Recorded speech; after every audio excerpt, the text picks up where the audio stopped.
안녕하세요. 코드덱입니다. 오늘은 이더리움 로컬 테스트넷을 구축할 때 필요한 커스텀 네트워크 설정 YML 작성법을 알아보겠습니다. 이 영상에는 8개의 퀴즈도 포함되어 있으니 끝까지 함께 해주세요. 오늘 다룰 내용입니다. 먼저 네트워크 퍼럼즈 VML의 전체 구조를 이해하고 퍼티서펀츠 섹션에서 노드를 어떻게 정의하는지 배웁니다. 그리고 EL과 CL 클라이언트 타입 옵션들을 살펴보고 네트워크 퍼럼즈 커스터마이징 방법도 알아봅니다. 마지막으로 실제 커토시스로 실행하는 방법까지 다루겠습니다. 네트워크 퍼럼즈 VML은 이더리움 로컬 테스트넷을 구축할 때 사용하는 설정 파일입니다. 이 파일은 커토시스라는 도구와 함께 사용되며 네트워크의 모든 설정을 한 곳에서 정의할 수 있게 해줍니다. 마치 건물을 지을 때 설계도가 필요하듯 테스트넷을 만들 때 이 YAML 파일이 청사진 역할을 합니다. 네트워크 퍼럼즈 VML은 3가지 핵심 섹션으로 구성됩니다. 첫 번째 퍼티서펀츠 섹션에서는 네트워크에 참여할 노드들을 정의합니다. 두 번째 네트워크 퍼럼즈 섹션에서는 네트워크 아이디나 블록 생성 시간 같은 전반적인 설정을 합니다. 세 번째 어디셔널 서비스 섹션에서는 블록 익스플로러나 모니터링 도구 같은 부가 서비스를 설정할 수 있습니다. 화면에 보이는 것이 기본적인 YAML 구조입니다. 퍼티서펀츠 아래에 EL 클라이언트로 게스, CL 클라이언트로 라이트하우스를 지정하고 카운트로 노드 개수를 2개로 설정했습니다. 네트워크 퍼럼즈에서는 네트워크 아이디와 슬롯당 시간을 정의했고요. 마지막으로 어디셔널 서비스에 블락스카웃 블록 익스플로러를 추가했습니다. 이렇게 세 섹션이 조화를 이루며 테스트넷을 구성합니다. 퍼티서펀츠 섹션을 더 자세히 살펴볼까요? 이 섹션은 네트워크에 참여할 노드들을 정의하는 곳입니다. 각 노드가 어떤 실행 계층 클라이언트, 그리고 어떤 합의 계층 클라이언트를 사용할지 명시합니다. 쉽게 말해 네트워크의 구성원 명단을 작성하는 것과 같습니다. 여기서 EL과 CL이 무엇인지 알아야 합니다. 이더리움이 지분 증명으로 전환된 후 실행 계층과 합의 계층이 분리되었습니다. EL 클라이언트는 트랜잭션을 처리하고 상태를 관리하는 역할을 합니다. CL 클라이언트는 블록을 검증하고 합의를 이루는 역할을 담당합니다. 마치 자동차의 엔진과 변속기처럼 이 두 클라이언트가 협력해야 완전한 노드로 작동합니다. 이 예시를 보면 다중 노드 구성을 이해할 수 있습니다. 첫 번째 항목에서 게스와 라이트하우스 조합으로 2개의 노드를 만들고 두 번째 항목에서 네더마인드와 테코 조합으로 1개의 노드를 만듭니다. 결과적으로 총 3개의 노드가 생성됩니다. 카운트 값으로 같은 구성의 노드를 여러 개 만들 수 있어서 편리합니다. EL 클라이언트에는 여러 종류가 있습니다. 게스는 고 언어로 만들어진 가장 대중적인 클라이언트입니다. 네더마인드는 .NET 기반으로 성능 최적화에 강점이 있고요. 빗소는 자버로 만들어져 엔터프라이즈 환경에 특화되어 있습니다. 이외에도 에리건, 레스 같은 클라이언트들이 있습니다. CL 클라이언트도 마찬가지로 다양합니다. 라이트하우스는 러스트 언어로 개발되어 안정성이 뛰어납니다. 테코는 자버 기반으로 엔터프라이즈 친화적이고요. PRYSM은 고 언어로 만들어져 게스와 궁합이 좋습니다. 님버스는 경량화에 초점을 맞춘 클라이언트입니다. 각각 다른 언어로 구현되어 있어서 클라이언트 다양성을 보장합니다. 클라이언트 다양성이 왜 중요할까요? 만약 모든 노드가 같은 클라이언트를 사용한다면 그 클라이언트에 버그가 있을 때 전체 네트워크가 영향을 받습니다. 여러 종류의 클라이언트를 사용하면 이런 위험을 분산시킬 수 있습니다. 실제 이더리움 메인넷도 다양한 클라이언트가 공존하므로 로컬 테스트넷에서도 비슷한 환경을 만들어 테스트하는 것이 좋습니다. 이제 네트워크 퍼럼즈 섹션을 살펴보겠습니다. 이 섹션에서는 네트워크의 전반적인 동작을 결정하는 설정을 정의합니다. 네트워크 아이디로 다른 네트워크와 구분하고 세컨즈 PR 슬라트로 블록 생성 주기를 설정합니다. 이 파라미터들이 테스트넷의 특성을 결정짓습니다. 화면의 예시를 보시면 네트워크 아이디는 네트워크의 고유 식별자입니다. 문자열 형태로 지정하며 다른 네트워크와 충돌하지 않는 값을 사용합니다. 세컨즈 PR 슬롯은 블록 생성 주기를 초 단위로 지정합니다. 여기서는 12초로 설정했는데 이는 이더리움 메인넷과 동일한 값입니다. 네트워크 아이디에 대해 더 알아볼까요? 이 값은 네트워크를 구분하는 고유 식별자 역할을 합니다.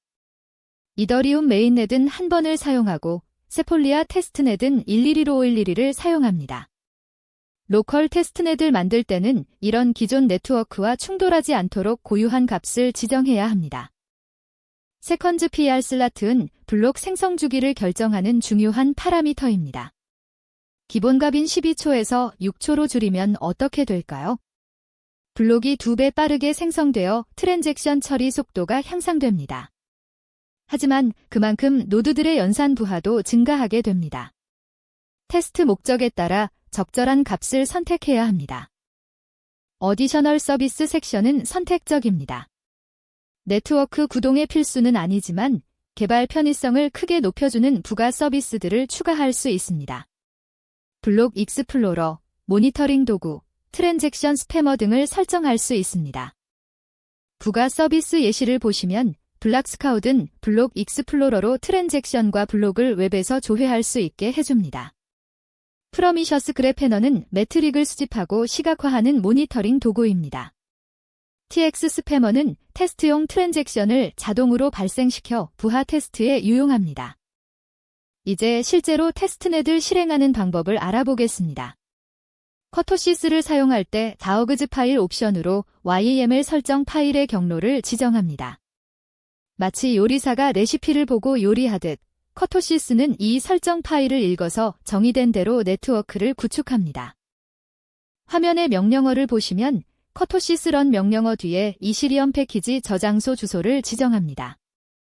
그리고 아어그즈 파일 옵션으로 우리가 작성한 네트워크 퍼럼즈 YAML 파일을 전달합니다. 실행 후에는 커토시스 안클레이브 인스펙트 명령으로 네트워크 상태를 확인할 수 있습니다. YAML 작성 시 몇 가지 문법 주의사항이 있습니다. 첫째, 들여쓰기에 탭 대신 스페이스를 사용해야 합니다. 탭을 사용하면 파싱 오류가 발생합니다. 둘째, 콜론 뒤에 반드시 공백이 있어야 키와 값이 제대로 인식됩니다. 셋째, 리스트를 만드는 하이픈 뒤에도 공백이 필요합니다. 전체 설정 흐름을 정리해 보겠습니다. 먼저 퍼티서펀츠 섹션에서 어떤 클라이언트 조합으로 몇 개의 노드를 만들지 정의합니다. 다음으로 네트워크 퍼럼즈 섹션에서 네트워크 아이디와 블록 생성 시간 같은 기본 설정을 합니다. 필요하다면 어디셔널 서비스로 부가 기능을 추가하고 마지막으로 커토시스로 테스트넷을 실행합니다. 자, 첫 번째 퀴즈입니다. 네트워크 퍼럼즈 YAML 파일에서 퍼티서펀츠 섹션의 역할로 가장 적절한 것은 무엇일까요? 첫 번째, 네트워크 전체의 아이디와 슬롯 시간을 설정한다. 두 번째, 네트워크에 참여할 노드들과 각 노드가 사용할 ELCL 클라이언트를 정의한다. 세 번째, 블록 익스플로러와 모니터링 도구를 구성한다. 네 번째, 제네시스 블록의 해시값을 지정한다. 잠시 생각해보세요. 정답은 2번입니다.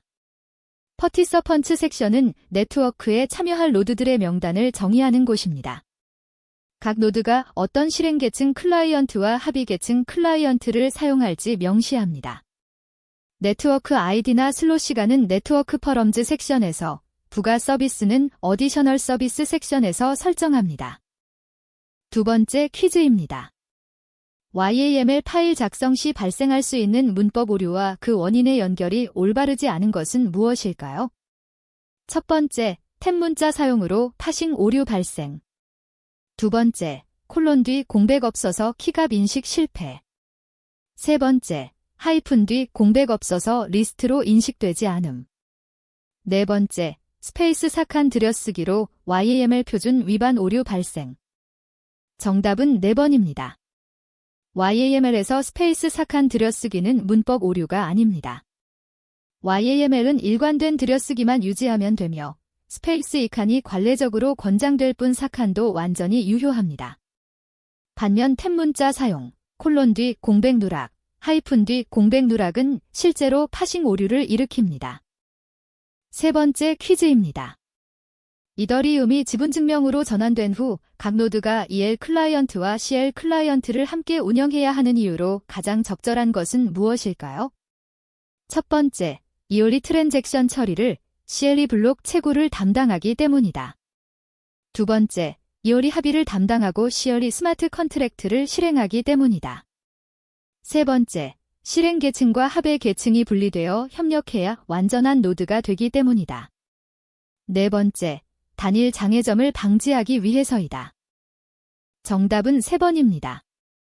지분증명 전환 후 이더리움 아키텍처는 실행 계층과 합의 계층으로 분리되었습니다.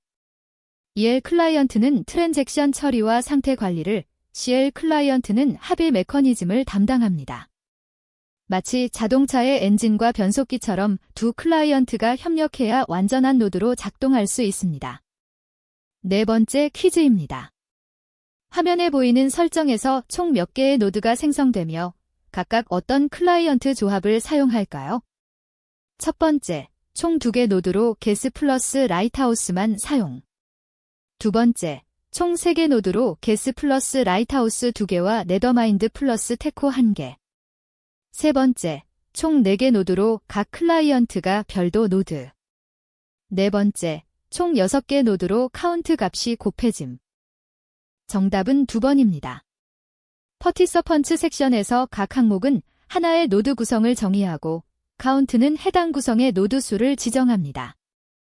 첫 번째 항목에서 게스 플러스 라이트하우스 조합 노드 2개, 두 번째 항목에서 네더마인드 플러스 테코 조합 노드 1개가 생성되어 총 3개의 노드가 만들어집니다. 다섯 번째 퀴즈입니다.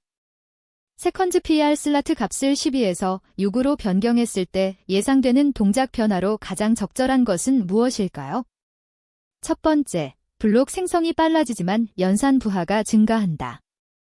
두 번째, 네트워크 아이디가 변경되어 호환되지 않는다. 세 번째, 검증자 수가 늘어나 보안성이 향상된다. 네 번째, 가스 비용이 감소한다. 정답은 1번입니다. 세컨즈 PR 슬라트는 블록 생성 주기를 결정하는 파라미터입니다. 12초에서 6초로 변경하면 블록이 2배 빠르게 생성되어 트랜잭션 처리 속도가 향상됩니다. 하지만 노드들이 더 자주 블록을 처리해야 하므로 연산 부하가 증가하게 됩니다. 여섯 번째 퀴즈입니다. 커토시스로 테스트넷을 실행할 때 자어그즈 파일 옵션의 역할로 올바른 것은 무엇일까요?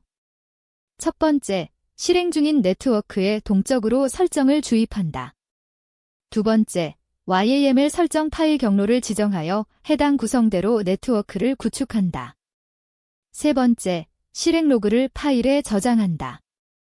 네 번째, 여러 설정 파일을 병합한다.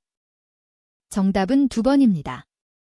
아어그즈 파일 옵션은 네트워크 퍼럼즈 YAML과 같은 YAML 설정 파일의 경로를 커토시스에 전달하는 데 사용됩니다. 커토시스는 이 파일을 읽어서 정의된 구성대로 이더리움 로컬 테스트넷을 구축합니다. 마치 요리사가 레시피를 보고 요리를 만들듯이요. 일곱 번째 퀴즈입니다. 네트워크 퍼럼즈 YAML의 3가지 주요 섹션에 대한 설명으로 틀린 것은 무엇일까요? 첫 번째, 퍼티서펀츠는 필수 섹션이며 최소 하나의 노드가 필요하다. 두 번째, 네트워크 아이디는 문자열로 지정되며 식별자 역할을 한다. 세 번째, 어디셔널 서비스는 필수 섹션으로 블록 익스플로러를 반드시 포함해야 한다. 네 번째, 세 섹션 모두 최상위 레벨에 위치한다. 정답은 3번입니다. 어디셔널 서비스 섹션은 필수가 아닌 선택적 섹션입니다. 블록 익스플로러나 모니터링 도구 같은 부가 서비스를 추가할 때 사용하며 개발 편의성을 높여주지만 네트워크 구동에 반드시 필요한 것은 아닙니다. 반면 퍼티서펀츠와 네트워크 퍼럼즈는 핵심 요소입니다. 마지막 퀴즈입니다. 클라이언트 다양성 관점에서 여러 종류의 클라이언트 조합을 사용하는 것이 권장되는 이유로 가장 적절한 것은 무엇일까요? 첫 번째, 단일 클라이언트는 라이선스 비용이 발생하기 때문이다. 두 번째, 특정 클라이언트의 버그가 전체 네트워크에 영향을 미치는 것을 방지하고 메인넷 유사 환경 테스트가 가능하기 때문이다. 세 번째, 커토시스가 다중 클라이언트 환경에서만 작동하기 때문이다. 네 번째, 클라이언트 간 통신 테스트를 위해 필수적으로 요구되기 때문이다. 정답은 2번입니다. 클라이언트 다양성은 이더리움 네트워크의 핵심 보안 원칙입니다. 단일 클라이언트에 의존하면 해당 클라이언트의 버그가 네트워크 전체에 영향을 줄 수 있습니다. 여러 클라이언트 조합을 사용하면 위험을 분산시키고 실제 메인넷처럼 다양한 환경을 테스트할 수 있습니다. 오늘 커스텀 네트워크 설정 YML 작성법을 모두 배웠습니다. 네트워크 퍼럼즈 YML의 구조를 이해하고 직접 테스트넷을 구성할 수 있게 되셨을 겁니다. 다음에 또 유익한 콘텐츠로 찾아뵙겠습니다. 시청해주셔서 감사합니다.